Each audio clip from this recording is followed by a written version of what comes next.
I came back after a week visiting my sister, a small gift bag in my hand, and the same eager feeling in my chest of flopping onto my old familiar armchair. But what greeted me wasn't children's voices or the usual smell of coffee. It was my belongings scattered all over the lawn. Clothes, our wedding photo frame, a few journals with torn covers, the wool blanket I'd knitted myself. On the door, a sheet of paper slapped on with silver tape flapped at the corner, scrawled with, "Sorry, Mom, there's no space. My in-laws are moving in. No warning, no guilty look." My daughter-in-law leaned against the doorway, lips curled, voice flat as ice. "Don't stand there, Mom. The neighbors are watching." And they were Mrs. Patel from across the street quietly pulled her curtain down. My son hung his head, silent like a stranger. I could hear my heart crack inside my skull, but my hand unlocked my phone, calmer than ever. I opened the camera, shot every angle, recorded the note, the scene of my daughter-in-law staring at me like I didn't belong. It would all be evidence. I saved the file with one title: "The Day I Was Thrown Out of My Own Home." They thought they'd pushed me out of their lives, but in that exact moment, I started stepping back into mine. If you're still listening, tell me where you're watching from. Every comment you leave is another mark in this journey. And if this story has touched you, don't forget to hit like so it can reach even further. My name is Dorothy Kane, 69, widowed for over 20 years, living in Charleston, South Carolina. I've been a nurse my whole life, a job that taught me to care for others so much I forgot I needed care too. I used to think old age would mean mornings with birdsong and dinners gathered around the table with grandkids. But that day, right on the doorstep of the house I paid every mortgage payment for, I learned a life can flip in a single afternoon. When I picked up the shattered frame and looked at my late husband's face inside, what I felt wasn't just pain, it was cold. The street wind rattled that paper like it was laughing at me. I looked up at my son, Nathan, the boy I raised, with both hands, the child I sat up all night with when he had pneumonia at 8. Now he stared at the floor like he was waiting for me to vanish. Mrs. Patel, my Indian neighbor of more than 10 years, hurried over, eyes wide. "Dorothy, what is happening? Did they do this to you?" I just nodded. My voice was quiet, but each word was firm. "Please do me one thing, Patel. Be a witness. Snap the clock, the date and time. They're going to have to answer for this." She nodded and fumbled for her phone, hands shaking. I kept photographing every corner, every item tossed like trash: the knit blanket, the wedding photo of me and Tom, the mug my grandchild once painted a heart on for me. Every click cut like a blade, but I knew, without evidence, pain gets erased like it never existed. I walked around the house and peered through the window. In the living room, Brianna, my daughter-in-law, was directing two men moving furniture. She said something, then laughed. A light laugh that stabbed like a needle. I turned away, tightened my grip on the suitcase handle. Part of me wanted to storm in and confront her, but the other part, the part trained by years of nursing, chose calm. I took out my phone and opened the asset management app the lawyer set up for me when my husband passed. Under real estate, it showed clearly, 218 Maplewood Drive owner, Dorothy Kane. I tapped the little padlock icon and saved copies of all documents: insurance, property tax, title deed. Brianna's voice came from behind me. "You don't have to make a big deal out of this, Mom.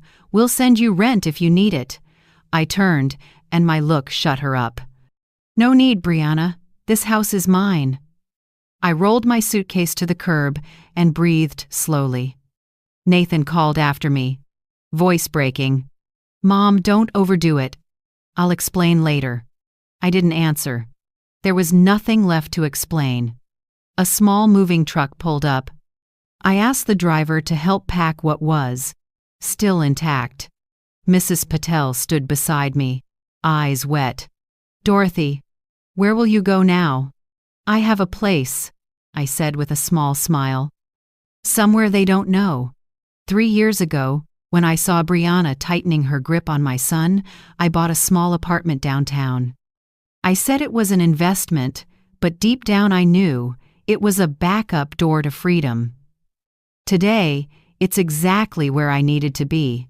On the drive, I stayed oddly calm.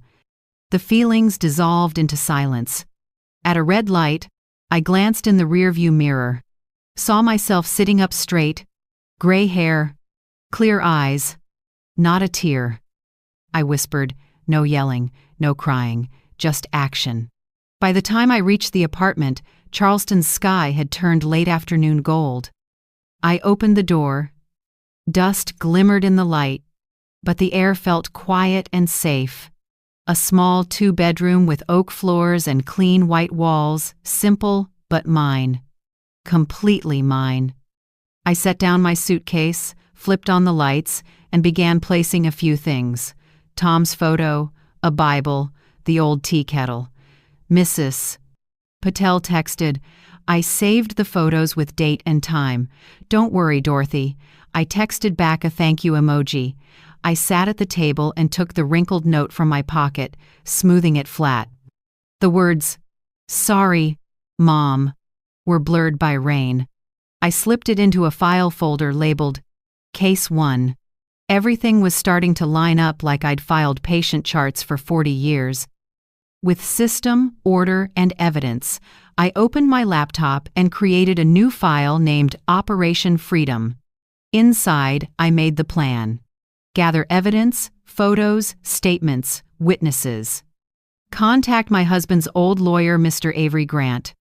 Book a real estate agent to assess the house. Review bank accounts and savings. Prepare a legal 30-day notice if needed. Outside the window, the city lit up. Car horns mingled with Charleston's sea breeze drifting in. I sipped tea and felt its warmth spread. In that quiet, I saw this clearly.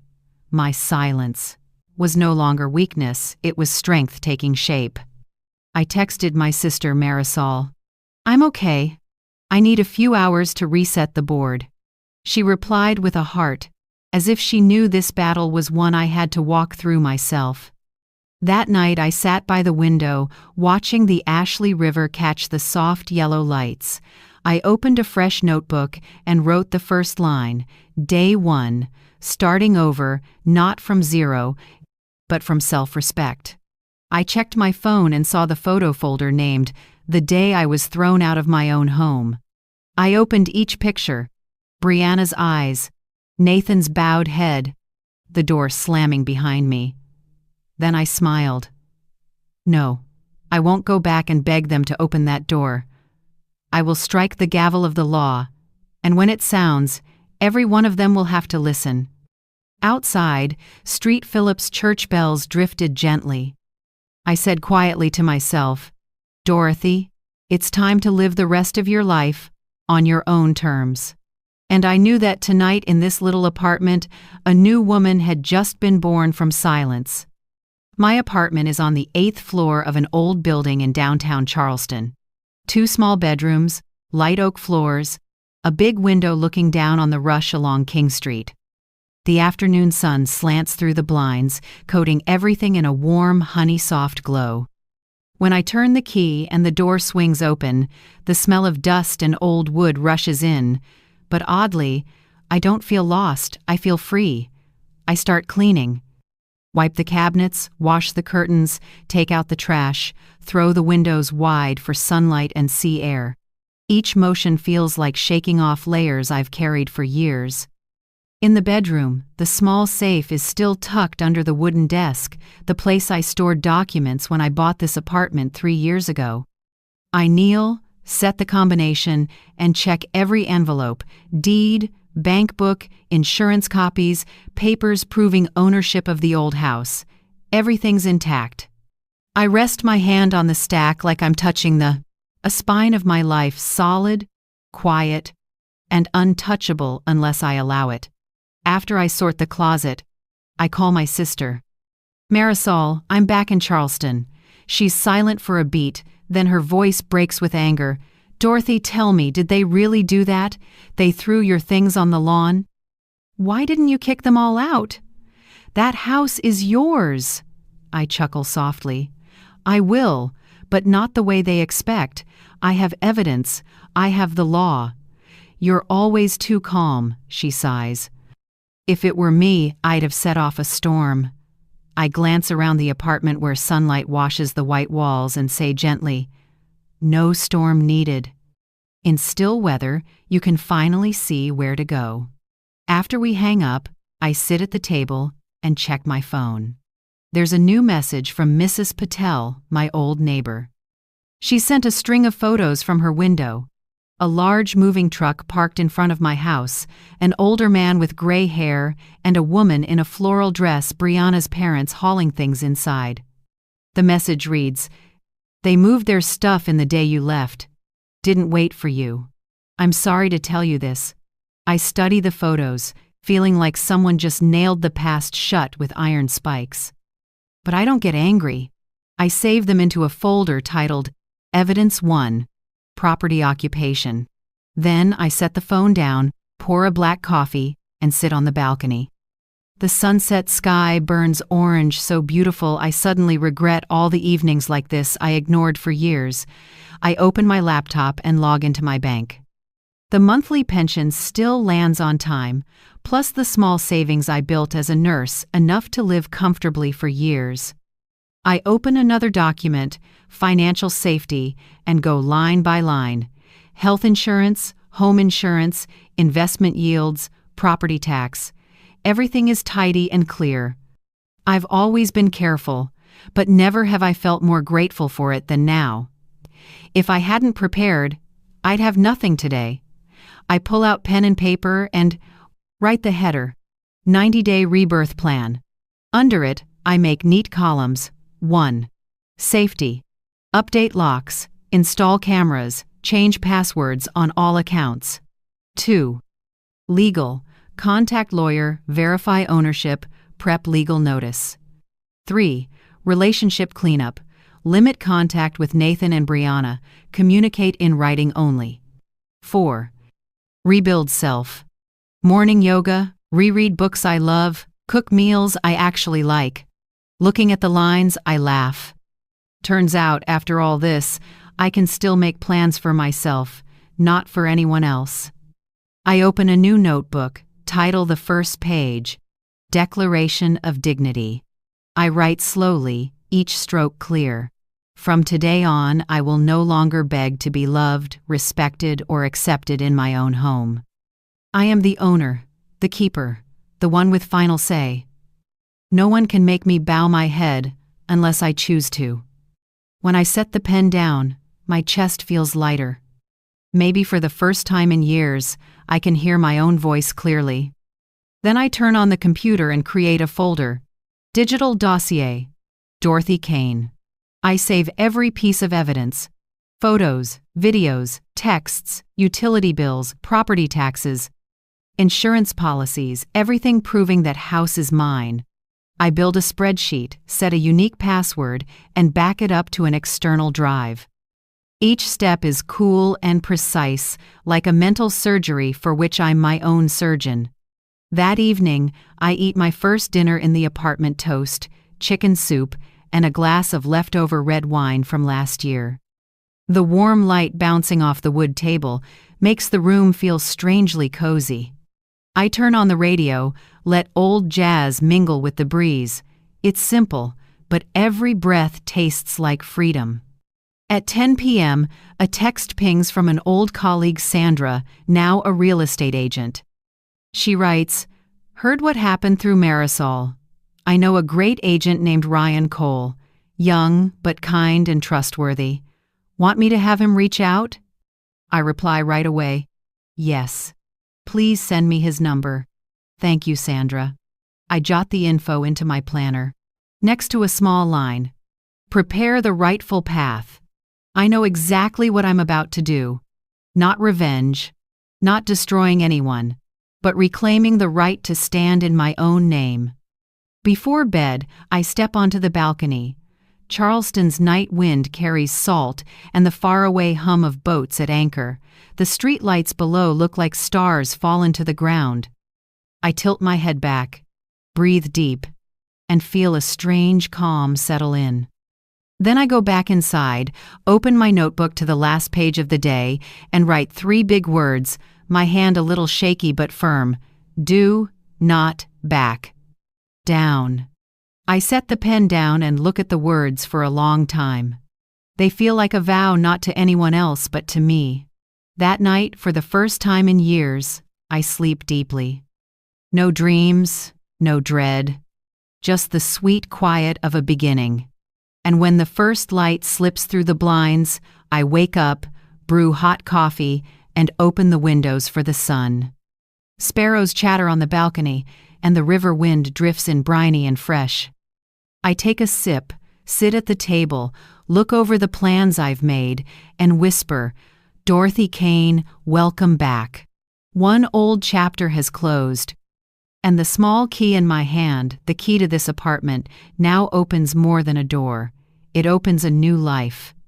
The next morning, I wake to sparrows and the smell of coffee filling the little apartment.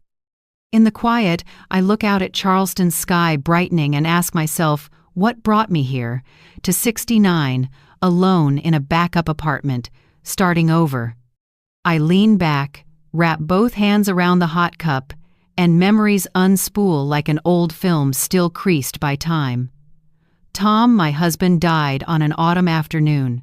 The stroke hit like a slash. One minute he was talking about repainting the fence, the next he was on the ground in the backyard, still gripping the brush. Nathan, just 20 then, screamed for me. I ran out, knelt beside Tom, and tried to pound his heart back with useless compressions. The ambulance came too late, when they pulled the sheet over him. The fall wind carried the smell of damp wood and lavender from the garden, a scent I couldn't stand for years after. From that day on, my world shrank to 2, me and Nathan. I sold Tom's car and kept the house we spent our youth paying off. To get by, I took a part-time job as a public library aide and tutored neighborhood kids in math at night. Life was tight but meaningful. I made breakfast every morning for my son, waited up each night for him to get home from college, listened to stories about his friends and professors. I was terrified the hole his dad left would swallow him, so I tried to fill it with presence and love. Many nights Nathan couldn't sleep, slipping quietly into the kitchen to sit at the table, eyes red. I brewed mint tea and sat across from him, saying nothing, just resting a hand on his shoulder. We sat like that, letting the warmth from the cups speak its own language. On those nights I thought, we'll get through this. As long as we're together, we'll be okay. So I made that my promise to myself, and I lived stronger than ever. Nathan graduated with a logistics degree, and I cried through the whole ceremony. I remember him hugging me and whispering, "Mom, I did it. I want you to be proud." I was. More than anything. Not long after, he met Brianna, the young secretary at his new company. They met at a work event, and everything moved so fast I couldn't catch up. "I still remember our first meeting," Brianna smiled softly, spoke gently, called me Mrs. Kane in a honey-sweet voice. I thought, my son is lucky. When they got engaged, I cried happy tears. I sold a few of my mother's old jewelry pieces and paid nearly half the wedding costs. I wanted my son to start without worry. I believed his happiness would be mine, too. The wedding was in a small church draped in white flowers. Nathan wore a gray suit and stood in the aisle with the smile of a man about to have a family. I sat in the front row in my old blue dress, chest swelling with pride. I thought Tom would be proud if he could see our boy that day. After the wedding, I invited them to live with me. My 3-bedroom house near downtown had a small yard, a white fence, and the apple tree Tom planted before he died. I said, "Stay here until you two get settled. Don't rush to buy a house." Brianna smiled, thanked me, and held my hand. I believed she meant it. At first it really was happy. I made breakfast, Brianna washed the dishes, Nathan drove to work, and I watered the plants, tidied up, and knitted on the porch with the radio on. It felt like a classic American family, warm and easy. But things started changing in tiny ways. First with dinner. "You cook great, Mom, but my family doesn't really do a lot of garlic," Brianna said. Then laundry. "Mom, our towels get folded a different way." Then the smell of the house. "It might be because you make soup a lot, the scent sticks to the sofa." Her voice was always soft, but every line jabbed like a pin. I didn't react. I quietly changed, cooked less, opened more windows, bought the room spray she liked. I told myself, peace matters. Nathan has already lost enough. Then my dining table got pushed aside. They bought a new one and put it in the center, while the old table I loved was moved to the porch. Once, when I ate alone out there, Nathan came out, squeezed my shoulder. "Mom, don't be upset. Brianna just wants things organized." I smiled and murmured, "I understand. Do what makes you comfortable." But my eyes blurred when I turned away. I started shrinking myself. Not because anyone ordered it, but because I was afraid to crack my son's thin peace. I ate later than they did, spoke less at dinner, and spent more time in my room reading and listening to music, pretending it was my choice. But really, I was fading out. Then Ethan was born, my first grandchild. I cried when I heard Brianna was pregnant. I made soup, knit, sweaters, set up the nursery. I thought this would change things. Surely a baby would bring us closer.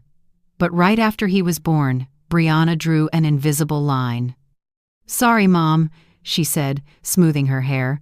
"The doctor says older people shouldn't hold babies too much. It affects their immunity." I forced a smile. "Oh, I understand." But something inside me tore. She wouldn't let me hold him, bathe him, or rock him to sleep. I was allowed to stand and watch, like a visitor. Nathan was busy and always said, "Mom, she's just anxious. Don't take it to heart." I nodded, but my heart slowed, beat by beat. 2 years later, Lily arrived. She was a small light, but the rules grew stricter. Brianna taped a tight schedule on the fridge: meal times, nap times, bath times, no disturbance times. I was pushed further out of orbit. One evening, Lily was fussy. I hurried in and reached to lift her, but Brianna pulled her back. "It's okay, Mom, I've got it." Her eyes on me were glass cold.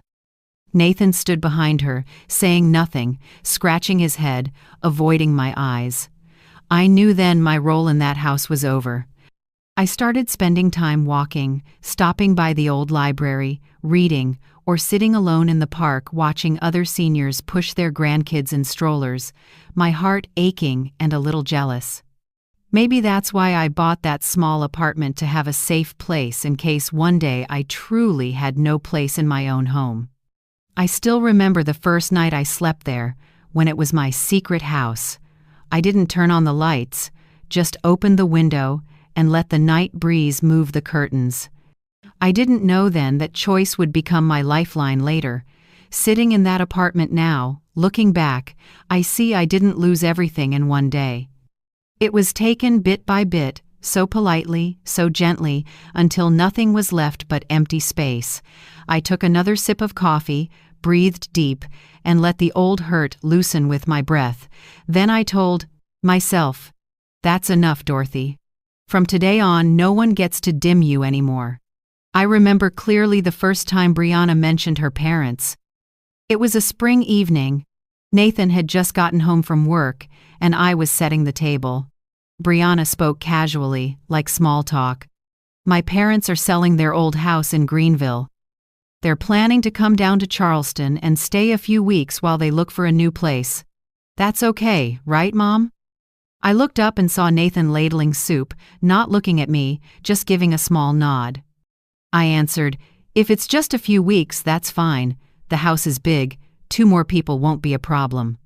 Brianna smiled, her voice so sweet I didn't realize that sentence was the seed of a long plan. After that, I didn't hear anything more. Life went on as usual. I cooked, watered the plants, cared for the kids, and Brianna stayed busy with her phone and appointments. Only once did I hear her talking behind a bedroom door. Voice lowered. "No. Wait a few more weeks. She's about to leave." I didn't know who she was, but a strange chill ran down my back. A few days later, Marisol called, urging me to visit her in Savannah. "Dorothy, I miss you so much. It's been 2 years since we saw each other. Come for a few days, I have something to tell you." I hesitated. Something felt off. But when I saw Nathan and Brianna both encouraging me, Brianna even booked the bus ticket, I told myself I was being paranoid. I left Charleston on Friday morning with a small suitcase, planning to return early in the week. I never imagined that in those 4 days, my entire life would be cleared out of the home I had kept. When Mrs. Patel told me, I learned how smoothly it all happened.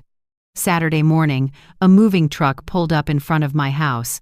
Brianna stood giving orders, and Nathan wasn't there because he was working. The neighbors thought I had moved out because Brianna put it so nicely. She decided to move closer to her sister. "We're helping her with her things." Everyone believed it. Some even congratulated them that Mrs. Kane finally gets to rest after so many years. That few weeks staying over turned into a permanent takeover, and I, the real owner, was pushed out of my own home by light words. Hearing it from Mrs. Patel, I didn't fall apart like people might think. I was quiet for a long time, then gave a thin smile. At least they waited until I was gone so they wouldn't have to look me in the eye. That evening, I sat by the apartment window, watching lights spill onto the Ashley River, and for the first time in my life I felt grateful to myself. Grateful to the woman from 3 years ago who bought this apartment. Grateful for the caution I once called paranoid. Without this place, I might have had to stay with someone and be labeled the mother who got thrown out. I brewed mint tea, the scent spreading in the quiet room. The first sip made me remember what Tom used to say when he was alive. "You help people too much, Dorothy. Remember, kindness needs to be in black and white." I laughed back then, thinking he was teasing. Now I understand. Kindness without paperwork is just a legal empty space, and someone will fill it with their schemes. I stood and opened the safe. The yellow light hit the gray steel, cold but steady. I took out every document: the house title, property insurance, property tax papers, repair contracts with my name on every line. I laid them neatly on the table, each page stamped clearly. Not one line with Nathan's name. Not one letter with Brianna's. I smoothed a corner and said quietly, "This house is still mine, and it will be handled as mine." I felt like I could hear the heartbeat of a woman once dismissed, starting up again, stronger than ever. And have you ever had to stay silent to keep your dignity like that? If you have, leave a line in the comments someone out. There may need your story to find the courage to stand up. I opened my phone and sent Nathan a single line. I got the message on the door. No blame, no question mark. I knew that was enough. They'd read it, understand, and start to worry. I powered down the phone and set it aside. What I felt wasn't anger anymore, it was absolute clarity. Before, I would have reacted with tears. Now, I would act with reason. I took my notebook and wrote the first checklist for my countermove. 1. Agent, find someone to assess the house and guide me through the sale. 2. Lawyer, confirm ownership and use rights, and the rules for removing occupants. 3. Notice to vacate. Prepare a legal 30-day notice. End quote. 4. Minimal communication. Speak only when necessary. No arguing, no pleading. 5. Evidence log. Keep every photo, message, and audio clip relevant. When I finished, I rested the pen on the page and took a long breath. This time, I hold the law, they hold feelings. And the law doesn't cry. The next morning, I went to the bank to print property tax and home insurance statements. The clerk looked over the files and said, "You keep your documents really well. Most older clients can't manage this." I smiled. I used to be a nurse. We're used to careful records. One small mistake can cost a life. In life, one wrong signature can cost you your home. The young woman looked at me with admiration, but I only felt sad. Being careful isn't a choice anymore, it's survival for someone who's been betrayed. At noon, I got a text from Mrs. Patel. "I just heard Brianna's relatives telling people you moved out on your own. They're bragging the house belongs to the new family now." I read it and smiled faintly. New family, sure. They can swap furniture and change the air, but they can't change the paperwork. That afternoon I sat at the table as sunlight slipped through the thin curtain and laid bright stripes on the wood like a gentle hand. I scrolled through old photos on my computer. Tom laughing under the apple tree, little Nathan holding a blue kite, me in an apron standing in a patch of lavender. Each picture was a reminder. I built this life with work, love, and loss. No one gets to take it with a sloppy note. That night, I sat by the window and wrote a letter not to send, but to set myself free. "Nathan, I'm not angry at you, but I will never forgive your silence while others erased my name from my own home. I'm not seeking revenge. I will only take back what's mine by the law, with reason and with dignity." I folded the letter, slipped it into an envelope, and put it in the drawer. Maybe I'll give it to him one day, or maybe never. Writing it was enough to make my heart lighter. When the clock struck 11 p.m., I shut my laptop and looked at the checklist on the wall. Each bullet was a step I would take not to prove anything, but to remind myself that my life is still in my hands. I made another cup of tea and stepped onto the balcony. The night sky was full of stars, the city calm. Somewhere in that old house, they were probably sleeping well. Sure, I'd vanished for good. I smiled, breathed in the night, and whispered, "No, Brianna, this old mother isn't gone. I'm just not coming back with feelings this time. I'm coming back with the law." The river breeze swept through, cool and clean.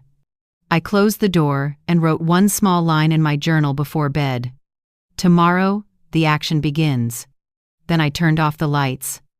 In the dark, I could hear my heartbeat, not the beat of someone weak, but of a woman who has taken back the steering wheel of her life. On Monday morning, just after I rinsed my first coffee cup of the day, there was a soft, cautious knock, the kind people use when they know they're about to face the truth. I opened the door. Nathan stood there, hands in his pockets, head down.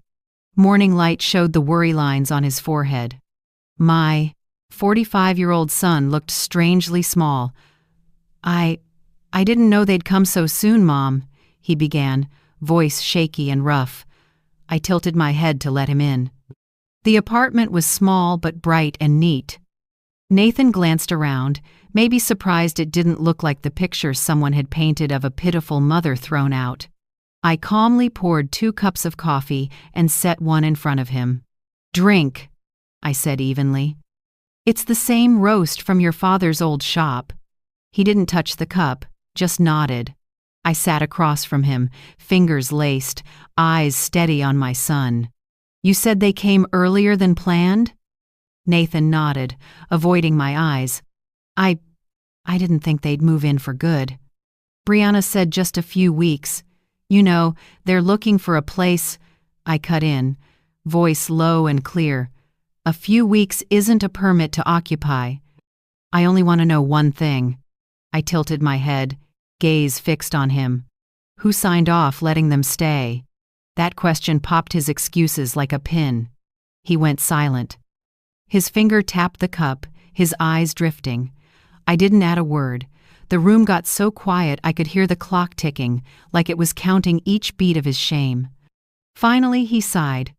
"I was wrong, Mom. I just wanted everyone to get along. I thought you wouldn't mind if they stayed a few weeks. Brianna said you were never home anyway." I sipped my coffee and gave a small, even smile, neither bitter nor too forgiving. You thought that, but you forgot something. Even if I'm not there every day, the house is still in my name. That means only I get to decide who stays and who doesn't. Nathan said nothing. I could see his eyes swinging between guilt and confusion.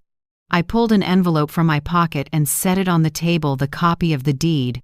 Under the light, Dorothy Kane was bold and undeniable. I nudged the envelope toward him. Take a look, so you don't have to hear it secondhand. He glanced at the papers, then looked up. I don't need to see it, Mom, I know. I just stayed quiet. I finished for him. Sometimes silence is a signature, Nathan. I learned that the hard way. He dropped his head. A moment later, he took a wad of cash from his wallet and pushed it toward me. I know I messed up. Take this, Mom. Think of it as rent for now, or I laid my hand on the money, then slid it back. No need, Nathan. I have a pension and savings. I don't need anyone's money. He stared, surprised. Maybe for the first time my son realized I wasn't weak or broke like Brianna had told him. In his eyes I caught a flicker of shame mixed with respect. I spoke slowly. You know, Nathan, people often confuse love with control, care with taking someone's rights. You let someone make you believe I only exist if you allow it. But I raised you, and I kept that roof paid for with modest wages. I don't need permission to live. He looked up, lips trembling, but said nothing. I stood, topped off my coffee, and kept my voice light, like I was commenting on the weather. I never planned to fight over that house, but maybe it's time to draw a line. I've met with a lawyer. And tomorrow the agent will come to assess the property. Nathan froze, the cup tilting and spilling a little. You're going to sell the house? I met his eyes, steady. Not going to. I will. I've lived long enough to know when a place only holds contempt, it's not a home. And I won't let it become a battlefield. He clenched his hands and exhaled. Brianna won't understand, Mom. She'll think you're getting revenge. I shrugged. That's her problem, not mine. I'm doing the right thing. The air felt heavy. I looked at my son, grown man's face, Tom's eyes, now tired and conflicted. I loved him, but I wouldn't soften. I set my hand on the table, voice softer but firm. Listen, Nathan, I'm not angry at you, but from now on, everything needs limits. Even love has rules. I won't let anyone, even you, treat me with pity. Respect doesn't come from kindness. It comes from clear boundaries. That closed it. Nathan bowed his head low. He touched the deed lightly, then nodded, almost whispering, I understand, Mom. I smiled, stood, and took the printed agent packet from the cabinet. I set it on the table and flipped to the last page. Tomorrow at 9 a.m., Ryan Cole, the agent my friend recommended, will be at the house to do the assessment. If you want, you can be there. But I'll open the door as the legal owner. Nathan looked startled. Maybe for the first time, he realized I wasn't bluffing. I wasn't the weak mother in the kitchen corner. I was a woman who knew the law, held the power, and was ready to act. After a few seconds of silence, he pushed himself up. I'll talk to Brianna. Be careful, Mom. If you need anything, call me. I just nodded, making no promises. When the door closed and his footsteps faded, the apartment felt peaceful. I exhaled, not from exhaustion, but from laying down a weight I'd carried for months. I sat back at the table, opened my journal, and wrote today's first line. Respect doesn't come from pity, it comes from clear boundaries. My hand shook a little, but every letter was sharp. I closed the book and looked at the window, taking on evening gold. The last light washed the far roofs in a burnished glow. In it, I saw my own face, calm, clear, and so new I almost didn't recognize myself. I stood, opened the drawer, and took out the house keys, documents, and file folder. I packed everything carefully, checking each item. Every lock's little click felt like a drumbeat, saying, I was ready. Before switching off the light, I paused at the door and looked back at the small room. Inside was the soft smell of coffee, a half-empty cup, and the gentle quiet I had claimed for myself. I said softly, like a promise to me, tomorrow Dorothy Kane will open that door not as a mother thrown out, but as an owner claiming justice. Then I turned off the light. Outside, Charleston's night fell easy, and inside me, a new dawn began. The next morning, Charleston's sky was unusually clear. I got up early, brewed coffee, smoothed my hair in the mirror, and tucked the files into a brown leather bag. I didn't feel like a mother facing family. I felt like a woman about to close a major deal. At exactly 9 a.m., my phone buzzed Ryan Cole's number. Good morning, Mrs. Kane. I'm at the corner of Magnolia. I'm 5 minutes early. Is this a good time to meet at the gate? I smiled. I'm ready. See you at the door. I drove to the house that used to be my home. The street was quiet, maples starting to turn color, but I felt like I was stepping onto an old stage where the play was about to end. When I parked, Ryan, a tall man around 40 in a neat suit, walked over and shook my hand. His voice was low and clear. You're the owner, correct? I'm Dorothy Kane, I said, pulling out my keys. The legal owner of this house. I slid the key in and turned it. The click sounded crisp, like a statement of authority. The door opened and a mess of perfume, fried food, and cheap cigarette smoke hit me. A once bright house was now damp and cluttered. The sofa was stained with grease, the floor scuffed with footprints, and my family photo on the wall had been replaced by Brianna and Nathan's wedding portrait. Ryan glanced around, jotting notes fast. Looks like a lot of interior changes, ma'am. I nodded, voice even. Not authorized, but I'll address it legally. From the primary bedroom, Brianna's parents stepped out, clearly not ready for this morning's visit.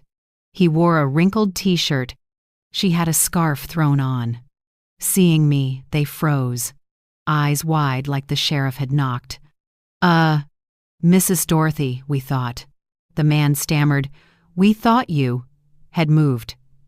I smiled, voice light as air. No, I just took a few days off, and this is my agent, Ryan Cole. We're here to assess the house I'm considering selling. She forced a smile. His face flushed. Sell? But our daughter is staying temporarily. I cut in, still calm. Temporary doesn't change ownership. I walked slowly into the living room and took in every detail. Familiar things were gone. The bookcase missing, my china mugs replaced by cheap liquor bottles, curtains a different color.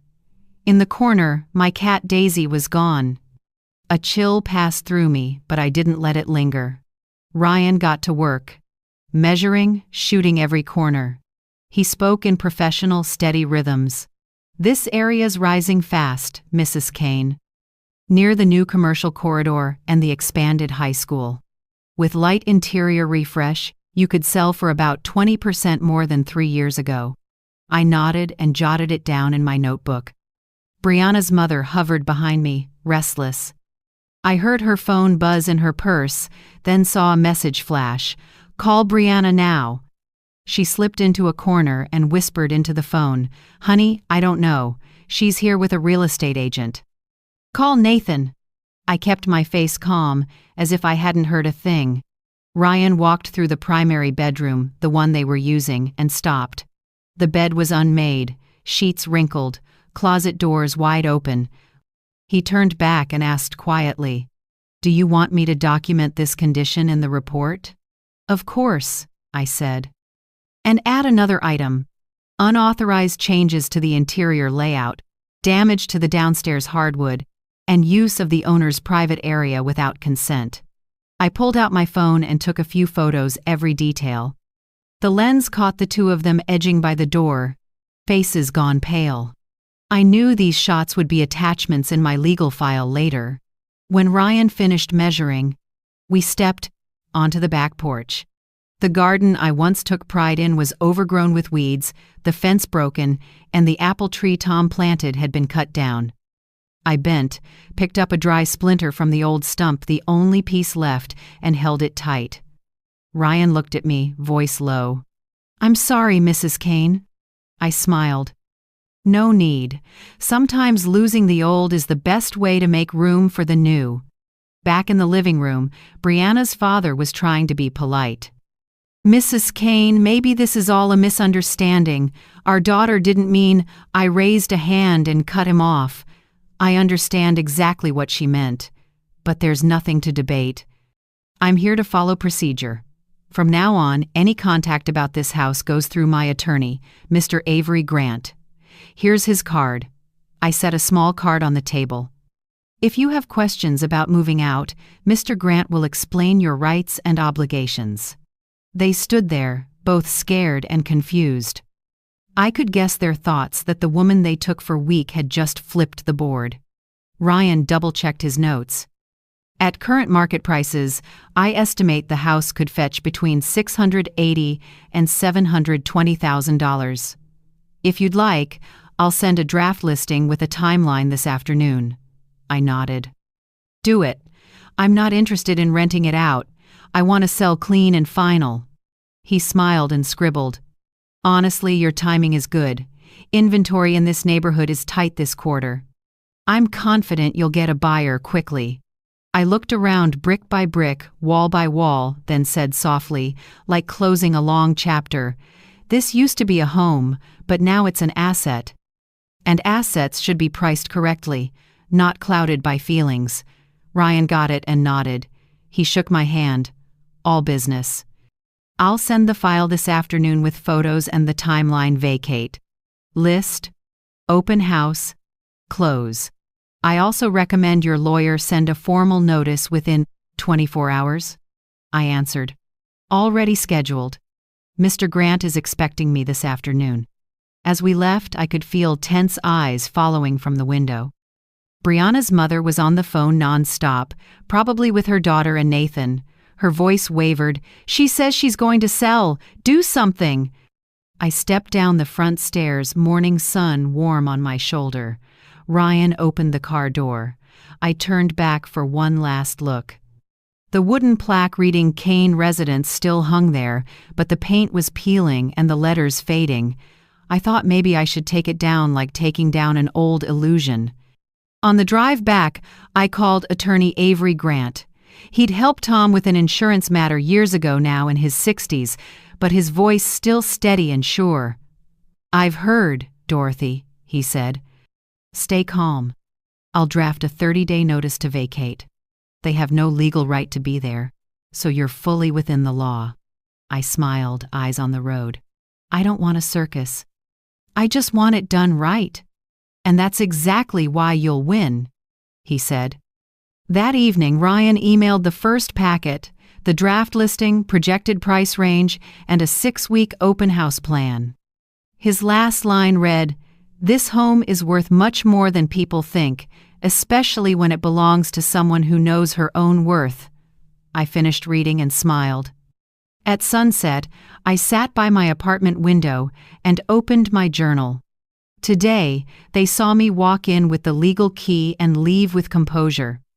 That's the only way to get respect back, not with shouting but with evidence, paperwork, and self-control. I closed the journal and poured a little jasmine tea, the scent filling the room. In the soft light, I noticed my hands weren't trembling like the day they threw my things on the lawn. They were steady, quiet, holding the board. Tomorrow they might panic, argue, justify. I'll just smile. Because now this game has rules, and I'm the one holding them. The next afternoon, I arrived at attorney Avery Grant's office right on time. It's a classic red brick building downtown, tucked in the old historic district. Gold letters on the glass door read, "Avery Grant and Associates, Real Estate and Civil Law." I know places like this well, the smell of paper and ink, that careful atmosphere reminding you every word here carries legal weight. Avery welcomed me into a sunlit room.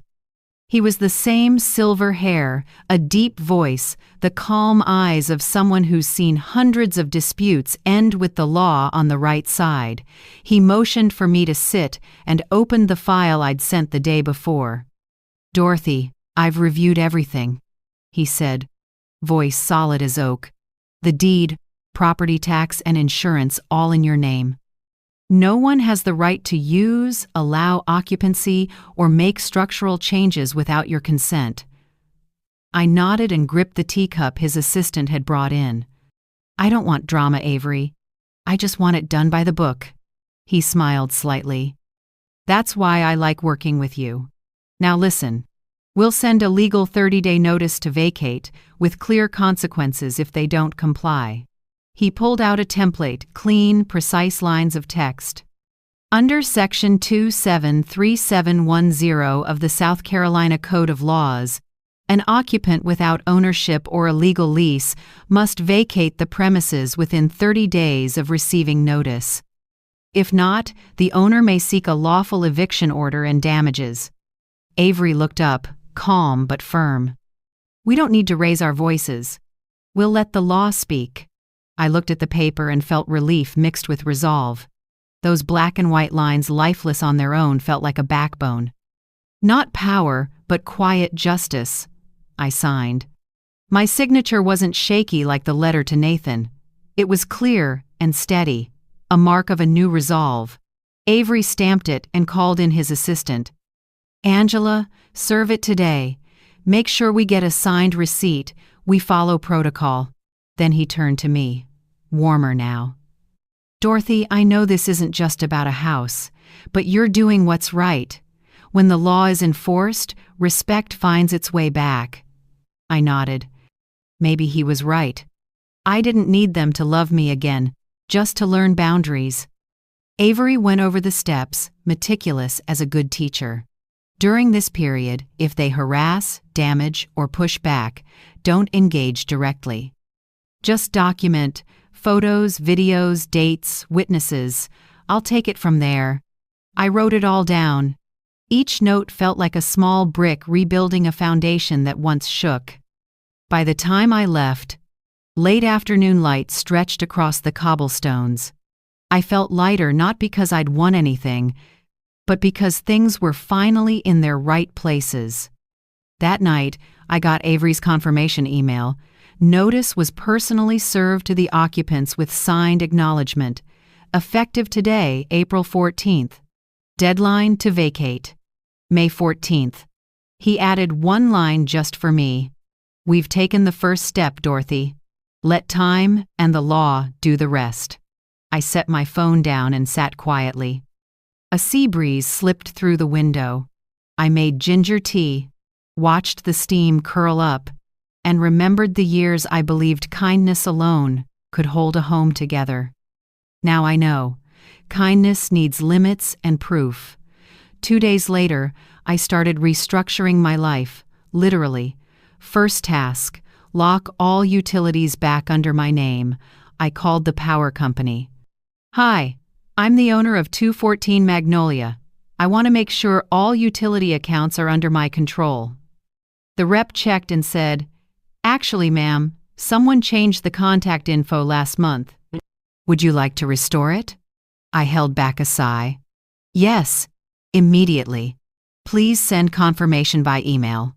I did the same with water, internet, and gas. Each one noted the date I reactivated ownership. No one touches that house now, not even through a bill. That evening, I got a text from a distant in-law, the sister-in-law in Florida, who hadn't checked on me in 5 years. It read, "Dorothy, family is sacred. Don't push this. They just want stability." I smiled, hit save, and didn't reply. I'm done explaining to people who preach when they've never carried the weight. Next day, I kept going like a COO, taking back her company. I called the bank and asked them to review all authorizations tied to my retirement and credit accounts. The rep asked, polite, "Would you like us to verify anyone with current access?" "Yes," I said. "If you see Nathan Kane, remove him." She came back a moment later, voice firm. "Found an old authorization from 2019. It's been removed as requested. Accounts are now under your name only."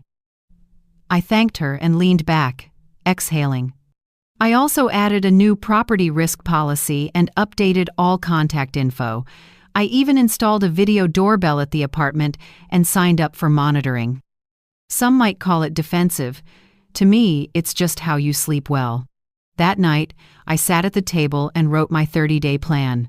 The bullet points were neat, but each one carried weight. 1. Dignity. Stay quiet. No sparring. Don't diminish myself. 2. Transparency. Everything in writing, with confirmations. 3. No pointless arguments. My time is worth more than their excuses. 4. Keep calm. The law backs the person who doesn't lose control. 5. Self-care. Eat, sleep, read, exercise. Don't let them take my mind, too. When I finished, I put the pen down. The warm desk light fell across my hands that once shook when I was humiliated, now steady like roots gripping soil. I checked the clock, 10 p.m. Outside, Charleston was unusually quiet. Far-off waves thumped like a lullaby. I turned off the light, got in bed, and pulled up the covers. Peace rolled in with each breath. For the first time in years, I slept deeply. No dreams of the past, no thoughts of Brianna or Nathan, no door slamming in my face, just a long, quiet, solid sleep like I'd finally taken back the right to be in charge of myself. 3 days after the 30-day notice was served, I was watering flowers on the balcony when the doorbell rang. The sound was urgent and familiar, and my heart dipped for a second. I knew who it was before I opened the door. Nathan and Brianna stood there, looked like any young couple, but to me they were two storms pretending calm. Nathan wore a wrinkled shirt, hair messy, eyes a mix of worry and guilt. Brianna was different, fully made up, perfume so strong it drowned out my tea. "Mom," Nathan started, voice small and shaky. "We came to talk. Please give us a few minutes." I quietly opened the door wider and stepped aside. "Come in, but all I have is black coffee and silence." "Pick one." Brianna forced a smile.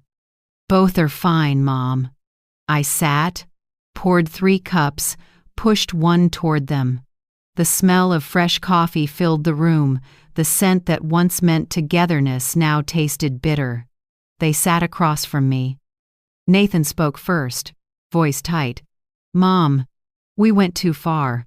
I didn't think it would end up like this. Brianna was just looking out for her parents. I wanted peace." "Mom, the house is yours, but if you'll come back, we'll move into the small room. Let us take care of you." I stayed quiet, looking him in the eye. The way he said "Mom" trembled, but behind it, I heard the old habit of emotional steering. Brianna rested her hand on his arm, bowed her head, and spoke with a hint of tears. "I truly am sorry, Mom. I was wrong. We shouldn't have done that. My parents had nowhere to go. I just wanted to help them. If you come back, I promise no one will touch your room again. I just need a chance to make it right."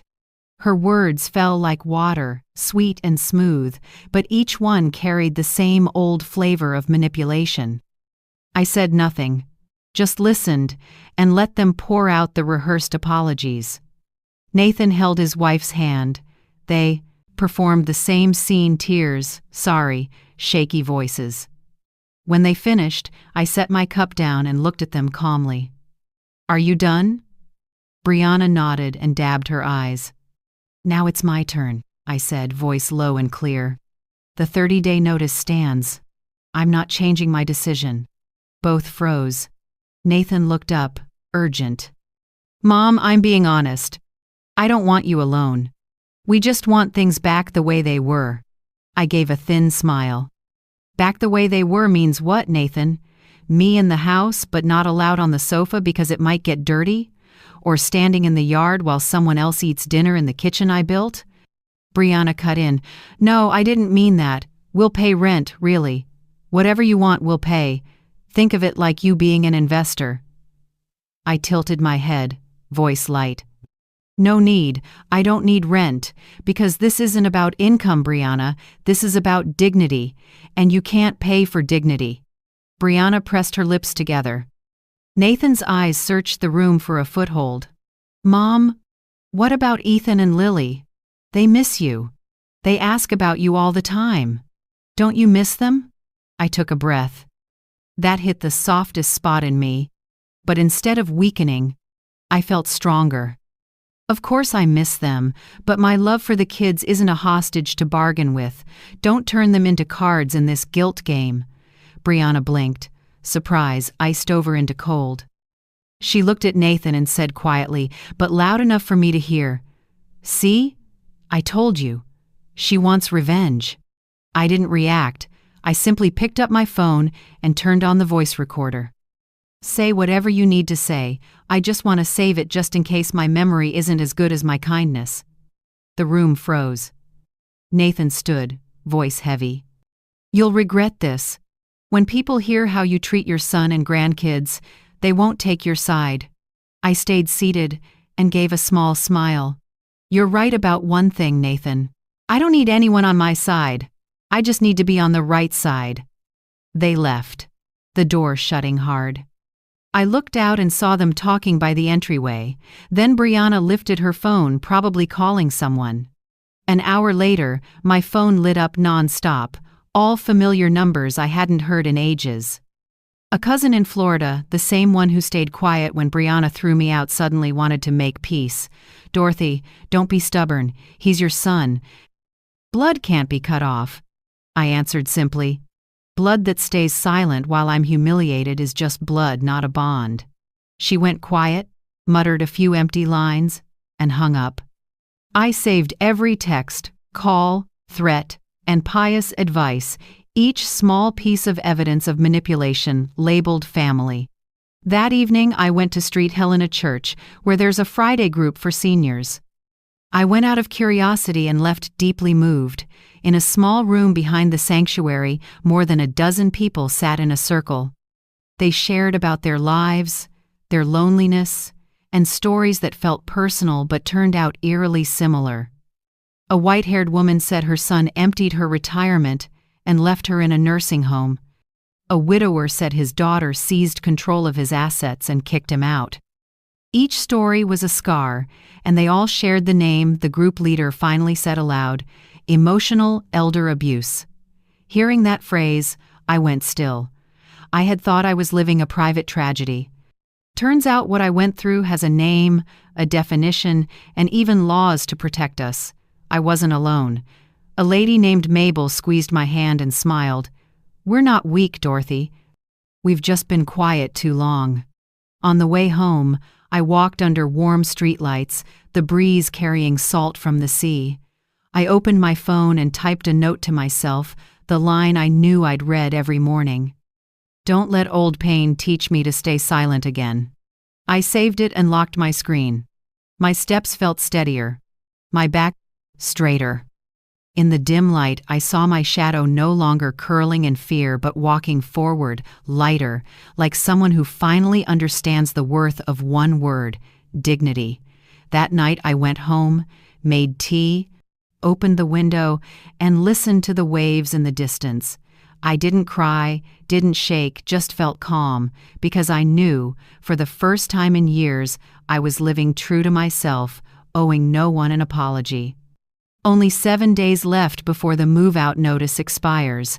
I marked the date in red in my planner, then gently folded the page. Everything was on track, the house appraised, the attorney on it, and my nights beginning with peaceful sleep instead of tossing and turning. That morning, I was checking my email when the doorbell rang. A light, steady knock, not rushed. I knew it wasn't Brianna. She never knocks like that. I opened the door, and Nathan stood there alone. No perfume, no prepped lines, just my son, looking tired and thinner. His shirt wasn't ironed, eyes sunken, hair messy like he hadn't slept all night. "Mom," he said softly, not pleading like before. "Can I come in?" I nodded and opened the door. The kitchen still held the scent of morning coffee. Nathan glanced around, a little surprised at how bright and neat my apartment was. Everything in order, nothing like the lonely mother image someone had drawn for him. "I want to talk," he began. "Can we sit?" I motioned to the chair across from me. Sunlight from the window fell across the table, splitting the space between us, one side warm light, the other in shade. The divide felt symbolic. Nathan took a long breath. "Mom, I know you've been firm, and I understand why. But I was thinking, if I kick my in-laws out, could you come back home? I'll fix everything. You'll have your own room. I set down my coffee and gently cut in. "For me? Or for the house, Nathan?" He froze. His eyes flickered, then dropped. The silence was answer. Enough. I exhaled, not angry, just sad for a grown son who still didn't know the line between family and possession. "Nathan," I said, soft but steady, "forgiveness is a choice, but it doesn't mean going back to the old spot. I left that house not out of hate, but because I needed air. If I return just to play the role of the indebted one, then forgiveness means nothing." He looked up, lips moving without words. I went on. "I don't want to rebuild with feelings. I want to rebuild with respect. And respect starts by honoring the 30-day notice. I'm not doing this to get even. I'm doing it so you learn the lesson. It took me a lifetime to understand. Love doesn't mean letting people cross your boundaries." Nathan sat still, fingers laced. I could see him wrestling with love and guilt. So I guided the talk out of the conflict zone.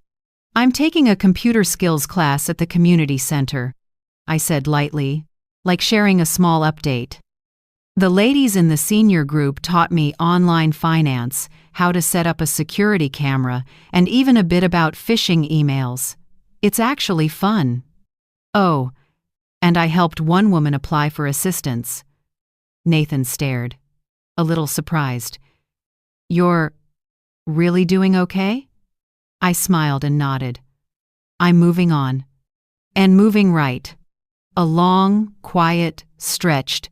Then he said softly, "I'm sorry, Mom. I let it go too far. I was just afraid. If I lost the house, I'd lose you." I shook my head. "You'll never lose me, Nathan. But I want you to understand, real love doesn't need property to exist. It needs kindness and respect." He nodded, tears slipping down, trying not to cry. I kept my calm rhythm. Part of me wanted to get up and hug him like when he was little, but reason held me back. Because I know new boundaries are the real fence of love. I poured more coffee, my voice gentler. "I'm not going back to that house. But I want you to bring the kids here every weekend. There's a little park and a reading nook. I want them to see adults can disagree and still be decent. They don't need to witness conflict." Nathan nodded, choked up. "I'll bring them." "But Mom, can you give me more time? A week or two? Brianna's looking for a place. It's a mess." I met his eyes. Calm. "No, Nathan. Rules are rules. If you want to teach your kids responsibility, start by keeping your word. 30 days means 30 days. After that, if you need help finding a short-term rental, I'll help." "But I can't undo what I signed." He was silent for a long time, then slowly nodded. "I understand." I smiled faintly. And that, son, is the first step toward real adulthood. When Nathan left, I walked him to the door. The morning breeze carried sea salt and church bells. I watched him go, and what I felt wasn't pain or anger, it was a solid peace, like ground after a storm. That afternoon, I met Ryan Cole at his brokerage. He had everything ready for the listing phase. "Mrs. Kane, Ryan said, professional and warm. "We're set. Just a light clean, photos, and we go live next week. I'm confident the house will get immediate attention." I reviewed the printout's cleaning plan, open house dates, closing timeline. Everything was orderly and clear, no room left for feelings. "Good," I said. "I want everything transparent. When it's over, I want to look back without regret." Ryan smiled. "The way you're handling this, you won't." "Most people don't keep their cool like you do." I smiled back, maybe because I spent too many years in noise. Now I choose quiet but principled quiet. He nodded and shook my hand firmly. "I'll send the final packet tonight." When I left the office, the sun poured gold over everything. I stopped at a small cafe, ordered jasmine tea, and opened my planner. In the corner, I stuck a blue note with a line in purple ink. "Today's principles protect tomorrow's joy." I stared at it for a long time. It wasn't just a reminder, it was my promise to myself that no matter how life shifts or how tangled family gets, I'll keep that dignity like a compass. That night I came home, turned on the warm lamplight, and cracked the window for the night breeze. The city was quiet. I warmed a cup of milk, sat down, and opened my journal. My son learned his first lesson on boundaries. I learned my last lesson on forgiveness, and both of us are growing up even if we're long past being called young. I closed the book and smiled. Outside, church bells rolled low, and even like the heartbeat of someone who's weathered a storm and finally knows peace is a fair reward for those who keep their principles. On the 30th day, they moved out. No tears, no apologies, just the rattle of a moving truck on a damp morning. I stood at the curb, file folder in hand, watching the last boxes load. Nathan avoided my eyes. Brianna pretended to be busy on her phone. When the truck door slammed, they slipped away from Magnolia Street, the place that once held my youth. I didn't follow and didn't look back. I simply smiled and placed the keys in Ryan Cole's hand beside me. "Your turn," I said. Ryan nodded, walked to the lawn, and drove a fresh sign into the grass. "For sale, Ryan Cole Realty." The metal cutting into soil sounded crisp, like a period. Charleston's sky was strangely clear that day. Sunlight washed the rooflines and windows that had seen so many dinners, so many fights, so many broken promises. I watched, feeling both light and far away, as if burying a piece of the past, the only way to revive the rest of me. Ryan turned, upbeat. "You'll be surprised. This area is hot. You'll get interest this week." He was right. 2 days later, my phone wouldn't stop buzzing. Emails with questions, a young couple wanting a showing. And by the first weekend, Ryan called, excitement in his voice. "Dorothy, we've got a cash offer. $720,000, right on my estimate." I went silent for a few seconds. Not for the number, but because cash sounded like freedom knocking. The next day, I met attorney Avery Grant. He'd received the contract. As usual, Avery didn't rush. He slid on his glasses, read every clause, drew a red line through a few spots, then looked up. "This is their add-on, a trap clause. If you sign without catching it, they can delay payment with fake repair demands. I'll strike it." He edited steadily, like someone used to facing dishonesty without flinching. I smiled. "Avery, without you, I'm not sure I'd have the patience to finish this." He set his hand on the papers. "It's your patience that makes the law work. You chose the right path, no shouting, just doing it right." When I signed, my hand shook a little, years of scrubbing bricks and tending roses compressed into one signature. But as the ink dried, I smiled. Not like someone who lost, but like someone who finally closed an old era. After the wire hit, I took 3 days to reset everything. I paid off the small stuff. Credit card, car insurance, a few hospital charges from last year. Clearing those debts felt odd, like lifting invisible straps from my chest. Then I set up an emergency fund in a 3-month CD. With Avery's help, I put the rest in a safe mix: bonds, CDs, and a small slice in a social fund. Not a fortune, but enough to live free without sweating every bill. One early morning I looked in the mirror. More gray, more lines. But my eyes were bright in a new way. I decided to treat myself to the beach trip I'd put off for family. I picked Tybee Island, a few hours' drive from Charleston. A small oceanfront room, windows full of wind and waves. The first day, I walked barefoot along the shore and let the water wash over my ankles. Each wave felt like a rinse cycle, old memories thinned out, old hurts fading under the tide. At night, I sat on the balcony, listening to surf mix with jazz from a nearby bar. I wrote in my journal, "I didn't lose a home. I traded for peace." 3 days on Tybee felt like a healing regimen. Late breakfasts. Reading on the porch. Unhurried sunsets. No one asking what I needed. No one telling me how to be. Just me and the right to be quiet in freedom. Back home, I decided to refresh the apartment that had witnessed my rebirth. I changed all the curtains to a soft cream, painted the walls a gentle olive, and added a few snake plants in the corners. Each morning, sunlight slid through gauze, touching my coffee and an open book. I set a small armchair by the window, Dorothy's reading corner.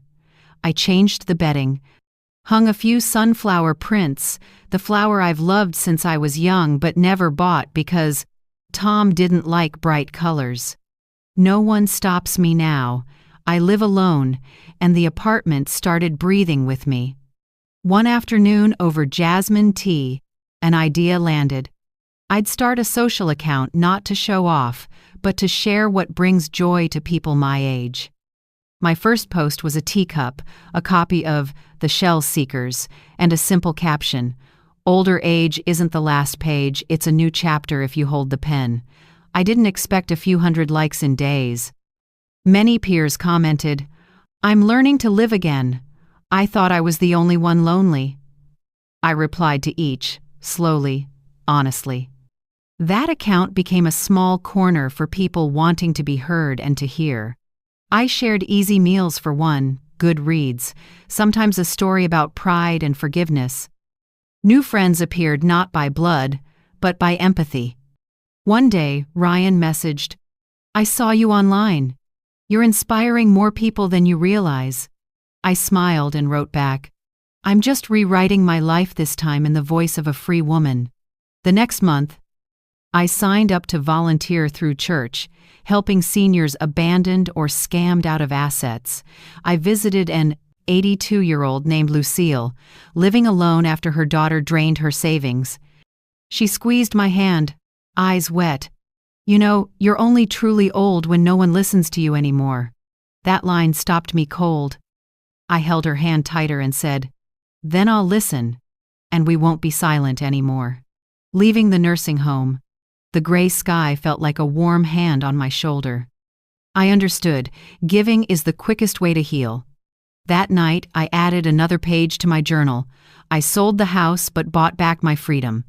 I lost the old road and found the right direction. And I learned real happiness begins with the right to say no, closed the book, and turned off the light. The sea breeze slipped through the open window, carrying the gentle salt of freedom, the scent I'd once forgotten, now fully mine in the second life I chose. One June morning, sunlight slipped through the curtains, and a gentle knock sounded at my door. My heart tilted not from fear, but from a sense that an old cycle was closing in a new way. I opened it. Nathan stood there, hands resting on Ethan and Lily's shoulders. "We came to see you," he said, cautious and soft. I looked at the kids. They pressed close to their dad, eyes shy and bright. The last time I'd seen them was before everything fell apart. "Hi, Grandma," Lily whispered, like a breeze. I bent down and hugged them both. It was different this time, not squeezed tight or teary, just warm enough to say, "I'm still here, but I'm a new kind of grandma." Nathan awkwardly glanced around the apartment. Everything neat and bright, jasmine tea in the air, and a touch of fresh paint, a fruit basket on the table, a few books I was reading, green plants thriving in the corner. "It's beautiful, Mom," he said. "This place really suits you." I smiled. "Thank you. Wherever you feel at peace, that's home." The kids darted around and found the cookie tray I'd set out. Ethan yelled, "Grandma, can I have one?" I nodded, pointing at the clock. "Yes, but remember the rule. Clean your plate and wash your hands after." They stared at each other, surprised that new Grandma had rules.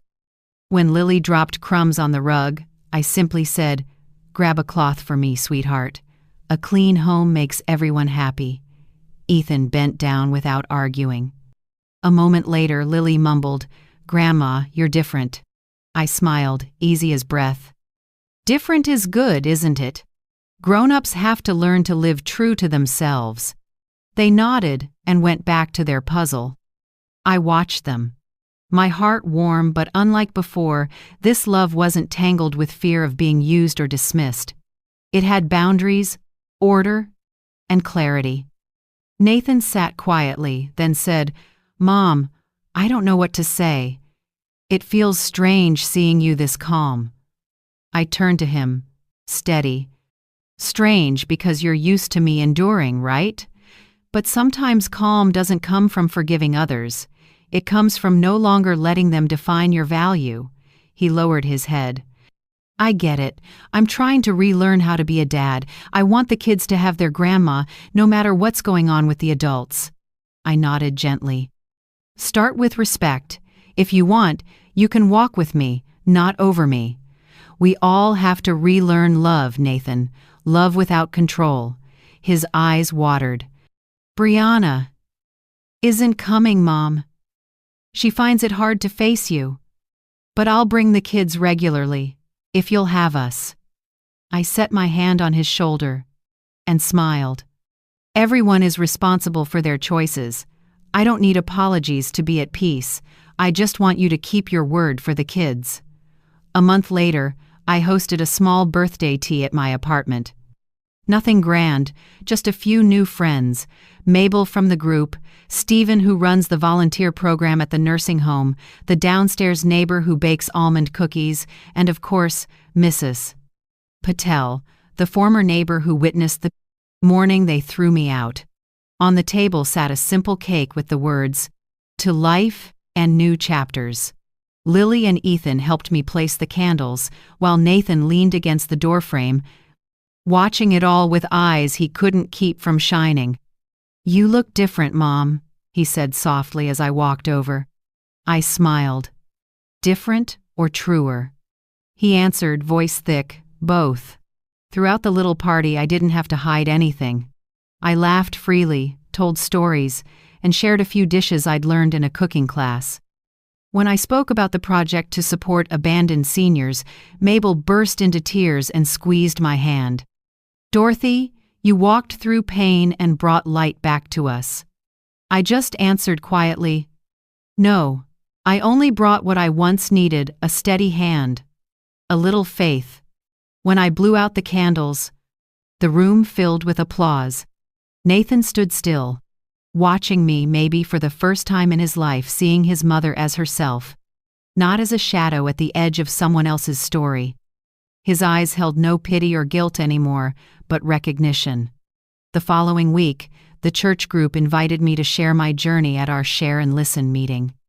When I stepped up, the room was so quiet you could hear papers tremble in my hand.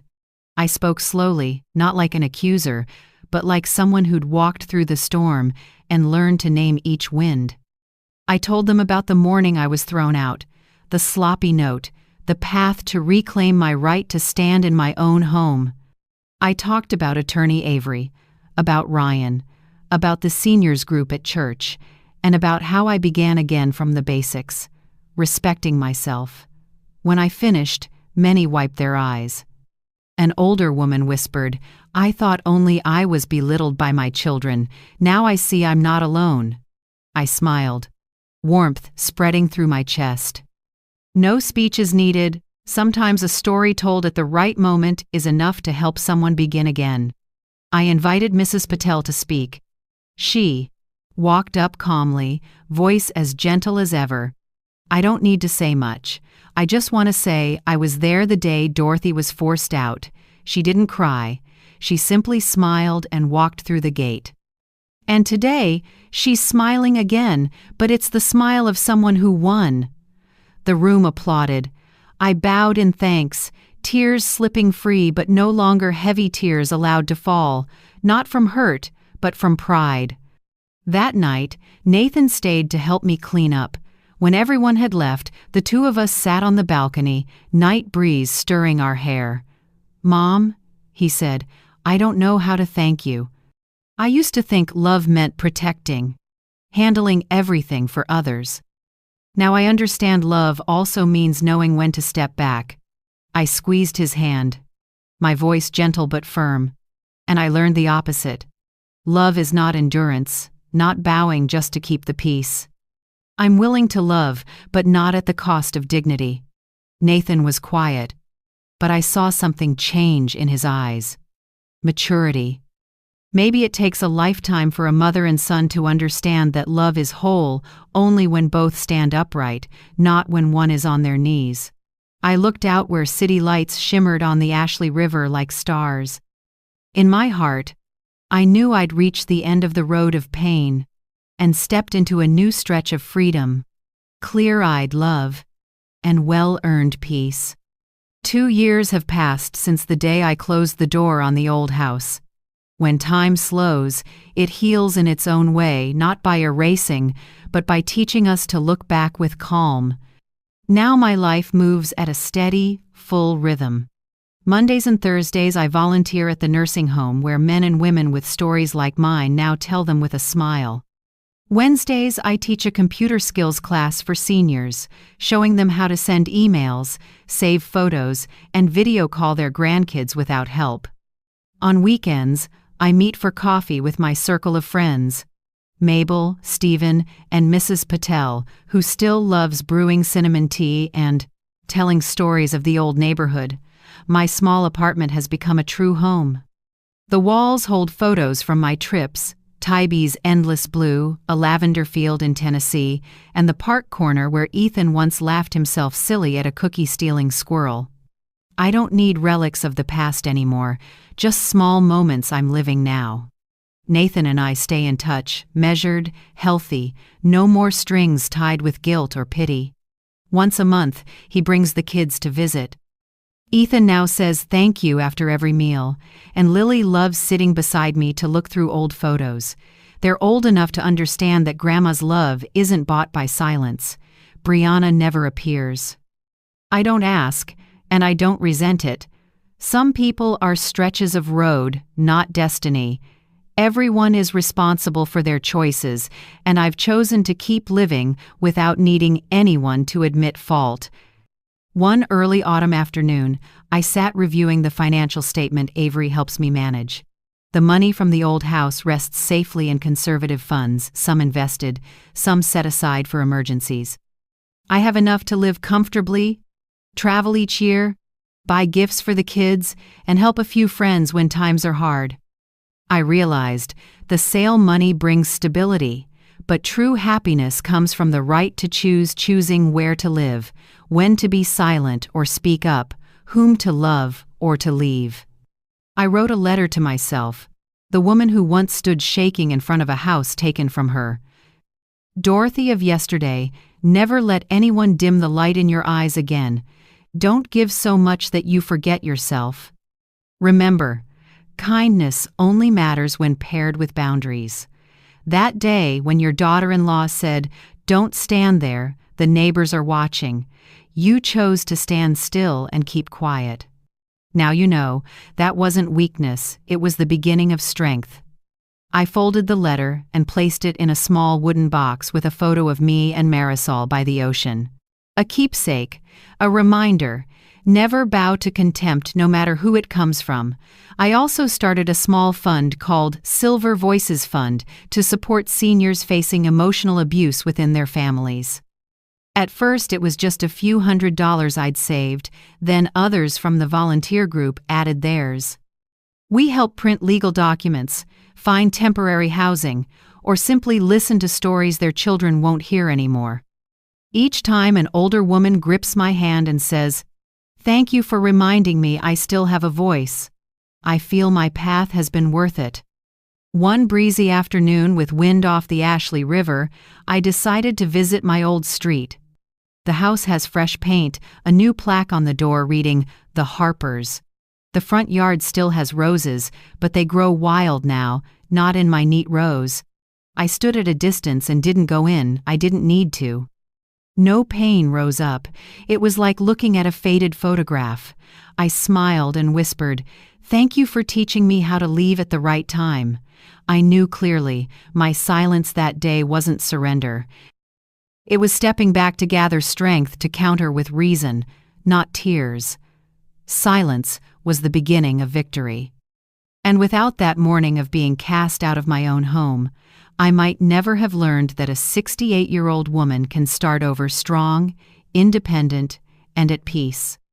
That evening when I got home, I opened my laptop and wrote a new post for Silver Voices. Sometimes the strongest thing you can do is choose to leave in silence, not to prove anything, but to protect your worth. If you're living in a home that makes you shrink a little each day, know there is a way out, a voice, and someone who's stood where you are. I hit post and watched the screen glow. Dozens of comments poured in. "I'm in Texas, your story is mine." "Watching from Florida, thank you for saying what I haven't dared to say." I read each one, eyes stinging.